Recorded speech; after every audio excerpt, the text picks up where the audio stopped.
హనుమాన్ జయంతి ఎప్పుడు చేసుకోవాలి? అసలు హనుమాన్ జయంతిలో భక్తులకు ఎందుకు ఈ సందిగ్ధం ఏర్పడుతోంది?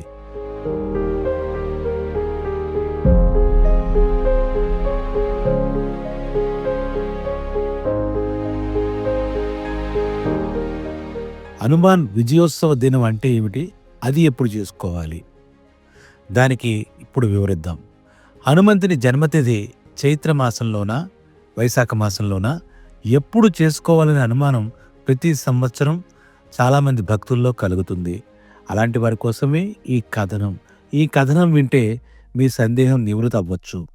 పరాశర సంహిత అనే గ్రంథం ప్రకారం ఆంజనేయుడు వైశాఖ బహుళ దశమి శనివారం జన్మించారని తెలుస్తోంది.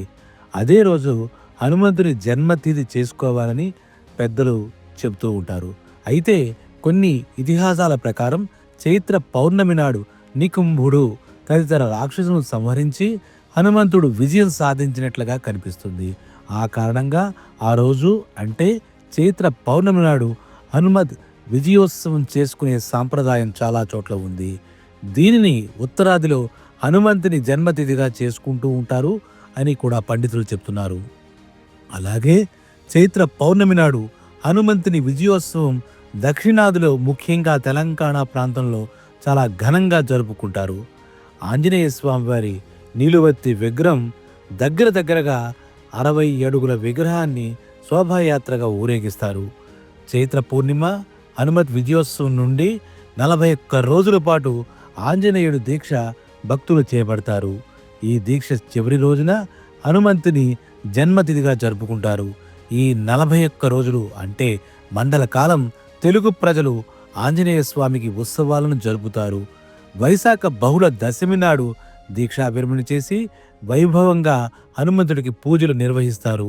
హనుమంతుడి జన్మతిథి వైశాఖ బహుళ దశమి నాడు జరుపుకునేందుకు ఒక బలమైన కారణం కూడా ఉంది.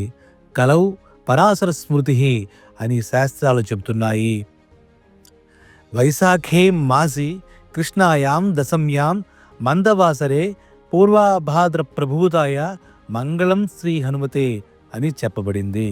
దీని ప్రకారం వైశాఖ మాసంలో బహుళ దశమి నాడు హనుమంతుని జన్మతిథి జరుపుకోవాలి. ఆ రోజు హనుమాన్ చాలీసా, ఆంజనేయ స్వామి స్తోత్రాలను స్తుతిస్తే అనుకున్న కార్యాలు దిగ్విజయంగా పూర్తవుతాయని ఆధ్యాత్మిక శాస్త్రవేత్తలు చెబుతున్నారు.